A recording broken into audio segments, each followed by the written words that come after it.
오늘은 1월 9일 화요일입니다.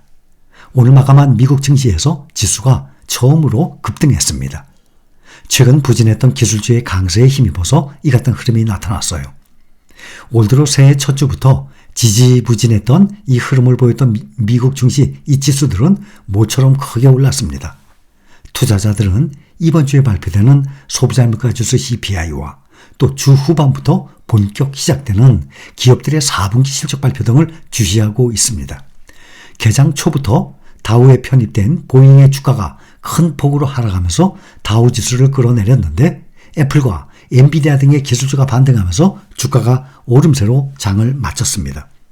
오늘 다우지수 0.58% 상승해서 37,683, S&P 500은 1.41% 상승해서 4,763, 나스닥 지수는 2.2% 상승 14,843, 필라델피아 반도체가 항상 가장 높게 오르고 떨어질 땐 또 가장 크게 떨어지죠. 3.28%나 급등을 했습니다. 4,061을 기록하고 있습니다. 오늘 주시장은 투자자들이 기술주 저가 매수에 나서면서 전반적으로 강세를 보였습니다. 지난주 나스닥 지수가 주간 기준으로 3.25%나 하락을 했었습니다. 역사적으로 보면 새해 첫 5거래일간 주가 움직임이 그 해의 성과와 상당한 상관관계를 지닌다는 분석도 나와 있습니다. 다우존스 마켓 데이터에 따르면 1950년 이후에 S&P 500 지수의 새해 첫 5거래일과 그 해 나머지 기간의 주가 수익률 간의 상관관계는 69%에 달했습니다.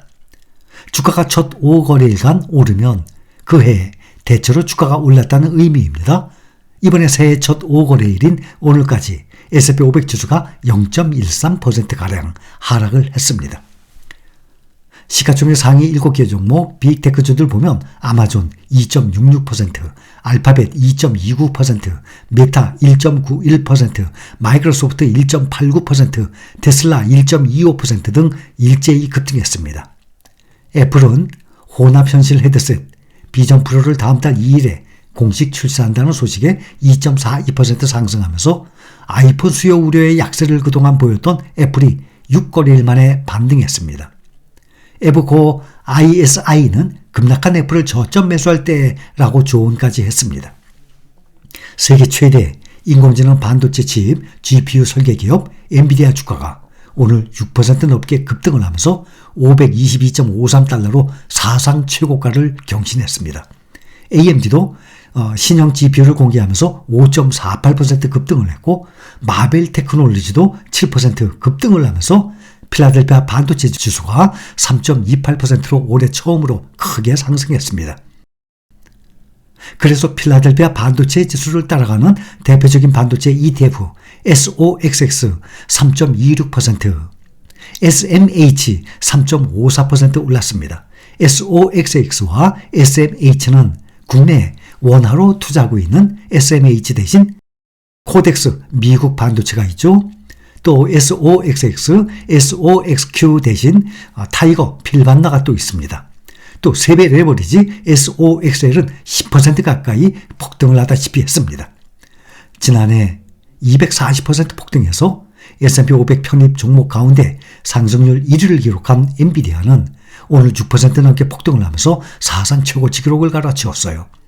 애플이 2007년 아이폰을 출시하면서 지금의 시가총액 1위 기업 토대를 마련한 것처럼 엔비디아도 AI 반도체로 주가 도약 발판을 마련했다는 평가가 힘을 얻기 시작했습니다.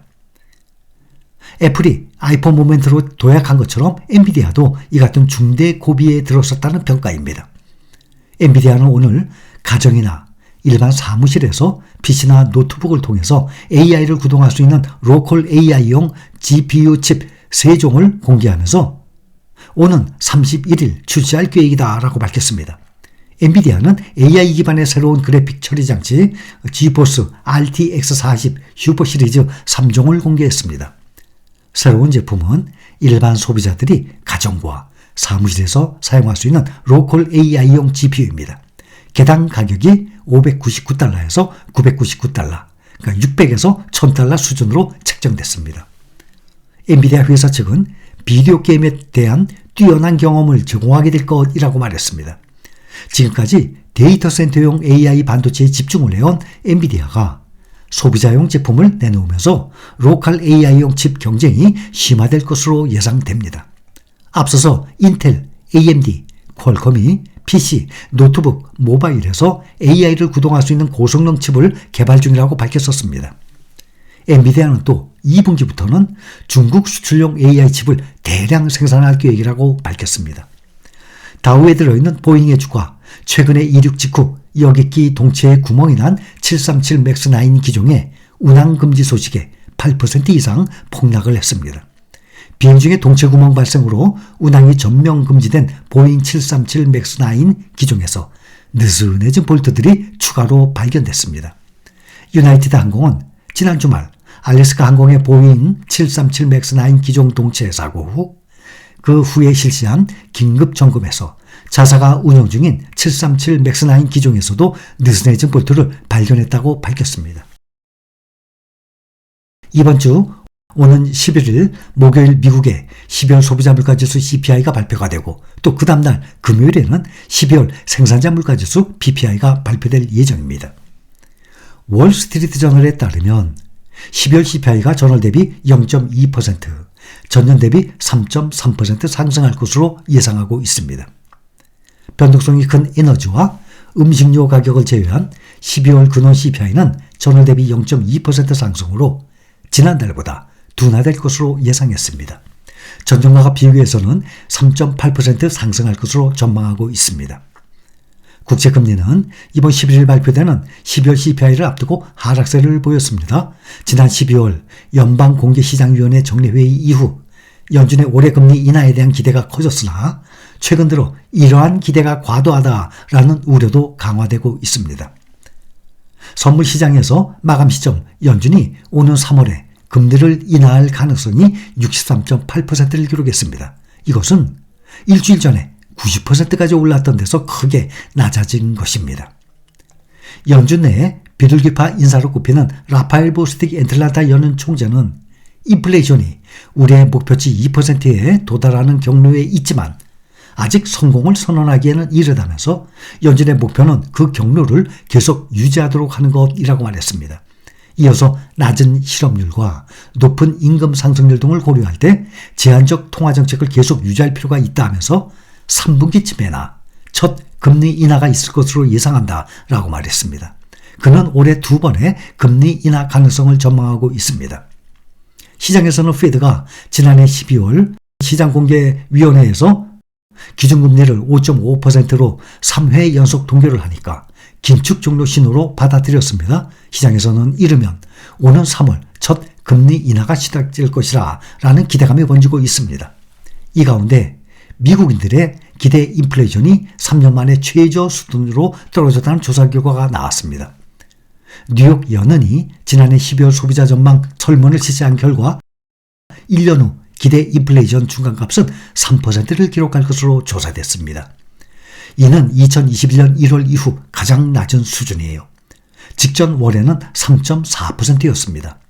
3년 및 5년 후 기대 인플레이션도 각각 2.6%와 2.5%로 11월 예상치 각 3%, 2.7%보다 낮았습니다.